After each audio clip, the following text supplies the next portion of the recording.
स्वामी। मैं सविता राधा स्वामी अपने जीवन पर और सतगुरु की दया पर प्रकाश डालते हुए कहना चाहूंगी कि मेरा पिछले जन्मों का बहुत ही अच्छा कर्म था, जिससे सतगुरु ने मुझे इतना अच्छा जीवन, इतनी अच्छी उस समय की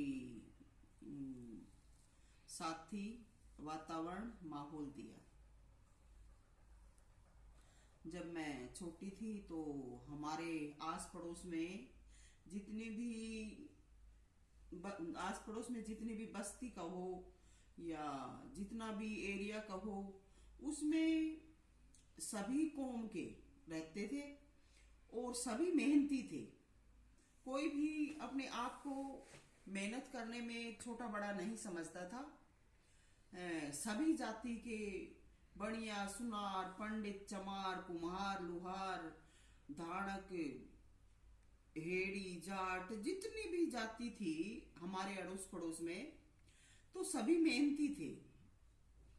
कोई भी काम करने में संकोच नहीं करता था।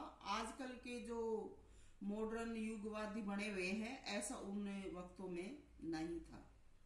तो मुझे तो घर से बाहर कम ही जाने दिया जाता था।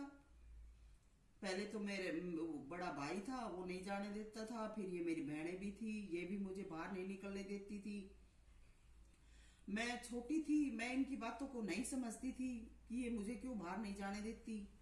लेकिन अब मैं देखती हूँ, सोचती हूँ, सतगुरु मुझे उन पलों में ले जाते हैं तो मैं अपने जीवन का वर्णन किए देती हूँ। हमारे पड़ोस में छोटी छोटी लड़कियां थी, तो मैं भी उन लड़कियों के साथ मैं उनको काम करते देखती थी, तो मुझे भी ये लगता था कि मैं ये काम करूं। तो मेरी माँ मुझे मना करती थी कि नहीं, ऐसा नहीं करना। लेकिन मैं अपनी माँ से जिद्दी करती थी कि ये और सब लड़कियां क्यों करती हैं, मुझे भी ऐसे ही करना है। तो वो लड़कियां घास काटती थी, ऐसे रास्ते में से बैठी बैठी, उनकी वो छोटी छोटी खुरपी सी थी। तो मैंने भी अपनी माँ से कह के और अपने बाबूजी से कह के, हमारे गांव में लुहार बसते थे, तो उनसे कह के अपनी वो घास काटने की वो खुरपी बनवाई और मैं भी उनके साथ घास काटती थी। छोटी छोटी सी गठड़ी बना के लाते थे। उन दिनों में हमारे ऐसे ही खेल होते थे। आजकल की तरह से साइकिल चलाना या बच्चे जो बैट बॉल खेलते हैं वो, या कैरम बोर्ड और दूसरे सांप सीढ़ी वगैरह पता नहीं क्या क्या खेलते हैं, तो ये फोन वगैरह के गेम वगैरह नहीं होते थे। तो हमें मनोरंजन के लिए इसी प्रकार के खेल कहो या काम कहो उन दिनों में मिलते थे। तो एक दिन की बात है, वो 3-4 लड़कियां और मैं रास्ते में हम बैठे थे, खेल रहे थे। बीच बीच में हम थोड़ी थोड़ी घास भी जमीन से कुतर रहे थे। तो बात करते करते मेरा कुछ ख्याल आया, मैं उनसे कहने लगी, क्या तुमको पता है ये घास क्या होती है और ये बिनोले, गुआर वगैरह क्या होते हैं? वो कहने लगी नहीं। मैं कहने लगी, ये जैसे हमारे लड्डू पेड़े होते हैं ना, ऐसे ही ये भैंसों के लड्डू पेड़े होते हैं। तो वो कहने लगी अच्छा। हाँ, तभी से एक हमारे दादाजी थे गांव के, गणेश सी राम उनका नाम था, वो वहां से अपने खेत की रखवाली के लिए जाते थे। उन्होंने मेरी ये बात सुन ली और मेरे चेहरे को देखने लगे, कहने लगे कि बेटी एक बार फिर से बताना। फिर मैंने देखा, मको ये जो गुआर, बिनोड़े होते हैं, मेथी होती है, ये भैंसों के लड्डू पेड़े होते हैं। क्योंकि उनको ये कभी कभी दिए जाते हैं। तो वो दादाजी हंसने लगे और उस दिन के बाद वो गांव में जहां भी कहीं बैठे होते, कहीं भी होते, मुझे देख के हंसने लगते और सबके बीच में ये कहते कि भाई बेटी से पूछो भैंसों के लड्डू पेड़े क्या होते हैं। तो उस दिन के बाद मैं भी कुछ सोचती थी कि मैंने ये क्या कहा, ये बात मेरे से परमात्मा ने कैसी कहलवाई है। और इस दादाजी ने सुन ली। वो जब भी मिलता, जब भी कहीं जाती, रास्ते में होता, हंसने लगता। मैं देखती कि परमात्मा ने मुझसे क्या कहलवा दिया। तो मेरे बचपन से ही ऐसे ख्याल थे, विचार थे। तो ऐसी ऐसी बातें परमात्मा मुझसे उन दिनों से कहलवाते थे। तो वहां भी देखो दिमाग को यूज करवाया है उन दिनों में भी, कैसी शिक्षा नसीहत मालिक ने दिलवाई। तो दादाजी आखिरी वक्त में बीमार पड़ गए थे, काफी दिन बीमार रहे। हमारे गांव में मेला भरता है, वो पीर बाबा बोलते हैं उसका। तो मेरे बाबूजी और हम गए थे उसमें। तो आते वक्त हम उनसे मिल के आए, उसके कुछ दिन बाद उन्होंने अपना शरीर छोड़ दिया। तो मेरे जीवन में ऐसी ऐसी घटनाएं होती थी। एक हमारे ताई लगती थी पड़ोस में, तो वो ईर्ष्यालु स्वभाव की थी। मैं जब भी उसकी पोतियों को बोलने जाती, उनसे खेलने के लिए जाती, तो वो मेरे से चिढ़ती थी। मैं उसको देखती कि मैं इसे कुछ भी नहीं कहती हूँ, फिर भी ये मुझसे चिढ़ती है। मैं अपने दिल में दुखी होती, लेकिन मैंने उसको कभी उल्टा जवाब भी नहीं दिया। एक दिन क्या हुआ, उसकी पोती और हम बाहर खेलने के लिए गए। तो हमारे गांव में सुनार जाति की जो औरतें थी वो कपड़े भी सिलती थी और दूसरे काम भी करती थी। मेरी माँ भी सिलाई का काम करती थी, कपड़े सिलती थी। तो हमारे तो कपड़ों की कतरन होती थी, ये बहुत ज्यादा होती थी। लेकिन उनके घरों में ऐसे कपड़े नहीं होते थे। तो वो गुड़िया खेलती थी, अपने गुड़िया के कपड़े सिलती थी, उनको गुड़िया को कपड़ों से बनाती थी। तो वो लड़कियां वहां जो कूड़े का ढेर था उसमें से वो कतरन उठा रही थी, वो मेरे साथ रहती थी। मैं गई, मैंने देखा उनको कि ये क्या कर रही हैं। तो मेरे दिल में ख्याल आया कि ये तो गंदी लड़कियां हैं और ये ऐसे कूड़े में से ऐसे कपड़े उठा रही है। तो मैंने उनसे कहा कि तुम ऐसे कपड़ों का क्या करोगी। बोली कि हम अपने गुड़ियों के कपड़े बनाएंगे।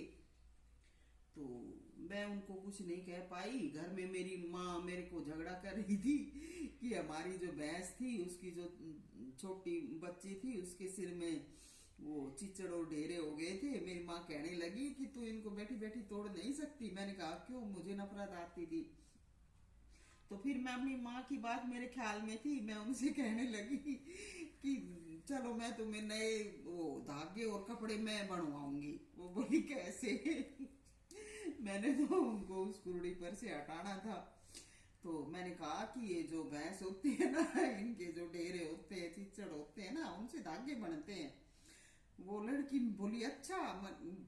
मैंने कहा हाँ। तो उन्होंने क्या किया कि मेरे साथ लग के हमारी वो जो भैंस थी और जो उसकी छोटी जो बच्ची थी, हमने उनके नाम भी रख रखे थे। तो उन्होंने और मैंने मिलके उनके सब वो डेरे चिचड़ साफ कर दिए। तो उन दिनों दिवाली के पास का ही वक्त था। ये जो दिए जलाते हैं, इनको कोई चुगड़े बोलता है, लेकिन हमारे गांव में तो इनको डीबले भोलवे बोलते थे। उन भोलवों में उन्होंने वो चिचड़ डाल लिए पानी डाल के। तो वो आकार में उन दिनों में थोड़े से बड़े होते थे।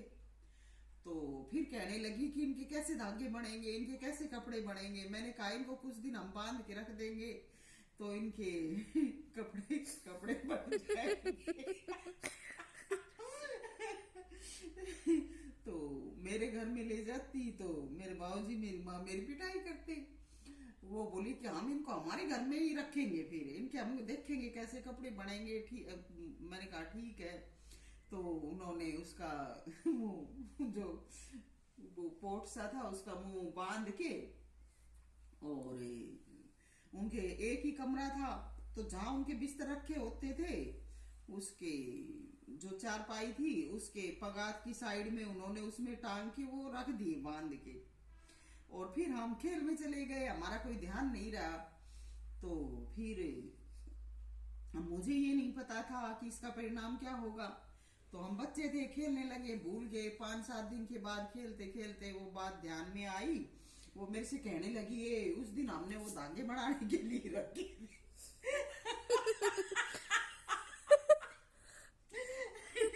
मेरे को ध्यान आया, मुझे दिल में डर भी लग रहा था कि अब क्या होगा।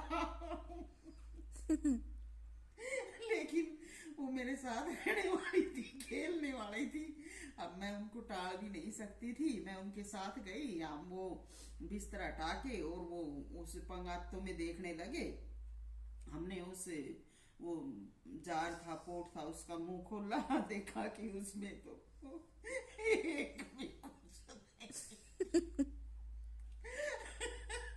उसमें कुछ भी नहीं था। और जब हम वो देख रहे थे, इसी दौरान उनकी वो दादी माँ आ गई जो मुझे ईर्ष्या करती थी। तो वो कहने लगी है तुम क्या कर रही हो? तो वो बोली दादी माँ, बूढ़ी माँ, हम तो वो हमने इसमें है ना वो रखे थे चिचड़ और डेरे,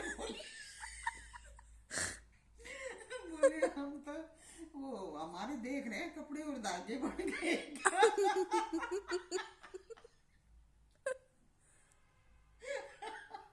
वो उन लड़कियों को मारने लगी, मेरी तरफ देखने लगी।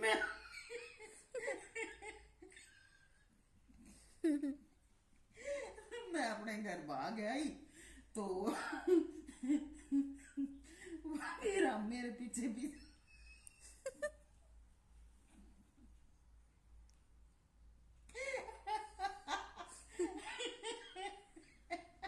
बताओ बताओ। वो मेरे पीछे पीछे भागी आई। मेरे भाऊजी नहा रहे थे, मेरी माँ खाने की तैयारी कर रही थी, भागी आई। वो मेरे भाऊजी को झंडा झंडा बोलती थी।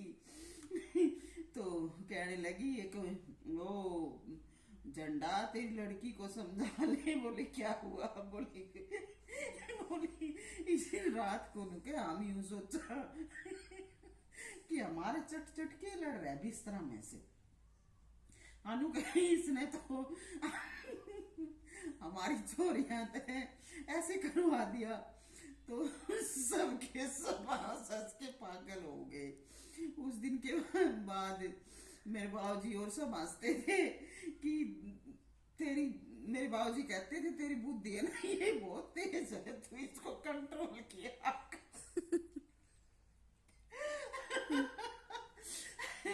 तो सतगुरु, अब मैं क्या जानूं, उन दिनों में बच्ची थी, सतगुरु ने मुझसे क्या करवाया। वो मुझसे बिना वजह के ईर्ष्या करती थी, तो मालिक ने उनको इस तरह से दंडित करवाया और हमारे मनोरंजन के लिए ये बात छोड़ दी। तो मैं ये कहती हूँ कि मुझे तो परमात्मा ने बहुत ही अच्छा जीवन जन्म दिया था। मैं अपने बचपन में ऐसी थी कि मुझे किसी भी प्रकार की कोई दुख तकलीफ नहीं थी। मेरे बड़े बहन भाई थे, माँ थी, दादी थी, सब में अड़ोस पड़ोस बहुत ही अच्छा माहौल था। आजकल तो ऐसा माहौल कहीं दिख नहीं रहा। मेरे गांव का जो उन दिनों में माहौल था, पूरा का पूरा सच्चाई का और अच्छा माहौल था। हम सब बच्चे इकट्ठे होके खेतों में जाते थे। खेतों में खूब बेर लगता था। उन दिनों में चने बोए जाते थे, हरे छोले होते थे, चने का साग होता था, सरसों होती थी। तो सभी के सभी बच्चे, सभी जातियों के सब इकट्ठे होके जाते थे, खेतों में खेलते थे, खाते थे। पूरे के पूरे खेत ऐसे नजर आते थे जैसे कि खेतों में भेड़ बकरियां भरी हों। ऐसा उन दिनों का माहौल था। तो आजकल तो ऐसा माहौल कहीं भी नहीं है और ना ऐसे साधन तरीके हैं। तो मालिक ने शुरू से ही जिस किसी ने मुझसे नफरत किया उसको किसी न किसी प्रकार से दंडित किया। तो मेरे साथ जो भी बदसलूकी करेंगे, मालिक उन्हें किसी न किसी तरह से दंडित करेगा और वो परेशान होंगे। इसलिए मेरे साथ क्या किसी के साथ भी किसी भी प्रकार की नफरत या ईर्ष्या नहीं करनी चाहिए। राधा स्वामी, सविता मोजादी।